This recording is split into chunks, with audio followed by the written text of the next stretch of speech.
আসসালামু আলাইকুম রহমতুল্লাহ। অর্ধেক মানুষ শাসকের শত্রু, এমনকি সে ন্যায়পরায়ণ হলেও। এজন্য সর্বদা নেতা ও প্রধান হওয়ার তামাশা করো না। গালমন্দ, তিক্ত সমালোচনা ও বিবিধ বড় বড় সমস্যা নেতাদের ভাগ্য লেবে। বাংলাদেশের কোনো একজন ব্যক্তি ইতিমধ্যে বলেছে, আগে যখন সরকার ছিল তখন আমি সবসময় তার সমালোচনা করতাম, খুব প্রশংসা করাতাম, মানে সকলে আমাকে খুব প্রশংসা করত, বাহবা দিত। আর এখন যখন সরকার হয়ে গিয়েছি তখন সারা দিন মানুষ আমাকে নিয়ে সমালোচনা করে, গালিগালাজ করে, আমাকে যা খুশি তাই বলে। দেখেন, মনীষীরা শত শত বছর আগে যেসব কথাগুলো বলে গিয়েছেন, সে কথাগুলো একেবারে ওরা অনেকটা বিচার বিবেচনা বিচক্ষণতার সাথে বলে গিয়েছেন। আপনি যখন শাসক হবেন তখন আপনার বিরোধী যারা, তারা আপনার ষড়যন্ত্র করবে। তাদের কাজ হবে আপনাকে সবসময় অপমান, অপদস্থ, গ্লানির ভেতরে ফেলা। যেমন আপনি একটা পক্ষকে সমালোচনা করে ক্ষমতায় আসলেন, যে এতগুলো অমুক অমুক চাকরিজীবী আছে, ডিম কি মুরগি কি পেট্রোল খায়, তারপরে আরও কত কিছু বলে ক্ষমতায় আসলেন। ক্ষমতায় আসার পরে দেখলেন ওই সেই ডিমের দামই বেড়ে গেল, সেই চাকরিজীবীগুলো আপনি খুঁজে বের করতে পারলেন না। তখন আপনাকে কি করবে মানুষ? তখন আপনাকে মুরগি ছোলা চলবে, এটাই তো স্বাভাবিক। এটা হজম করতে শিখতে হবে। দার্শনিক বলেছেন, তুমি নেতা হতে চেও না, কেননা সে সর্বদা কষ্ট পায়। যারা নেতা হতে চায় তারা সর্বদা কষ্ট পায়। যারা দার্শনিক হয়েছেন, ভালো মানের লেখক হয়েছেন, যেমন আপনি কার্ল মার্কসের কথা বলতে পারেন।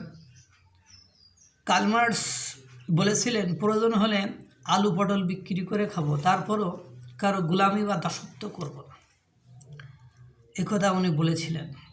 ওনার স্ত্রী এবং মেয়ে বিনা চিকিৎসায় মারা গিয়েছিলেন, অথচ ওই সময় যে শাসক ছিলেন সে শাসক বলেছিলেন যে তুমি আমাদের বিরুদ্ধে যদি কথা না বলো, আমাদের বিরুদ্ধে যদি না লেখো, তাহলে তোমার অর্ধেক রাজত্ব দিয়ে দেব। কিন্তু কার্ল মার্কস কোনোভাবেই রাজি হয়নি। এর ফল কি, রেজাল্ট কি? অন্যায়ের কাছে মাথা নত না করার ফলাফলটা কি? সেই শাসক ওই সময় যারা ছিলেন তারা কিন্তু ইতিহাসের পাতা থেকে বিলীন হয়ে গিয়েছেন। কিন্তু যারা মোটামুটি শিক্ষিত, তারা অধিকাংশই কিন্তু কার্ল মার্কসের শ্রেণী সংগ্রাম তত্ত্ব, ডাচ ক্যাপিটাল, এগুলো কিন্তু সুন্দর করেই জানেন। এই জন্য যারা শাসক হয়েছেন তারা, তাদের বিরুদ্ধে ষড়যন্ত্র হবে। যারা শাসক ছিলেন তাদের বিরুদ্ধে ষড়যন্ত্র হয়েছে। কিন্তু এটার মানে এই নয় যে আপনি এই ষড়যন্ত্র রুখতে যে আপনি অন্যায় পথ অবলম্বন করবেন। কেননা তাদের হাতে ক্ষমতা নেই। তারা চাইবে যারা ক্ষমতায় আছে বা যারা ক্ষমতায় ছিল তাদেরকে বাজিয়ে দেখতে, বা তাদের ধৈর্য পরীক্ষা করতে, বা তাদের খাঁটিত্ব যাচাই করতে। কিন্তু দুর্ভাগ্য হলো সত্য যে আমাদের বা আমরা এমন একটা স্থানে এসে পৌঁছেছি যে আমরা গালমন্দ সহ্য করতে পারি না। আমরা খুব রিভেঞ্চিভ, প্রতিশোধ পরায়ণ। আমাকে একজন একটা কথা বলছে, তাহলে আমি ওর প্রতিশোধ দিয়ে ওকে ধ্বংস করে দেব। যেমন আমাকে একজন একটা থাপ্পড় মারছে, তার ক্ষমা পরম ধর্ম হওয়া সত্ত্বেও আমরা ভাবি ও আমাকে একটা মারছে, আমরা দুইটা মারব। কিন্তু কাছাসে কি বলে, ন্যায় বিচারে কি বলে, সে যদি আপনাকে একটা চড় মারে তাহলে আপনি সর্বোচ্চ তাকে একটা চড়ই মারতে পারবেন।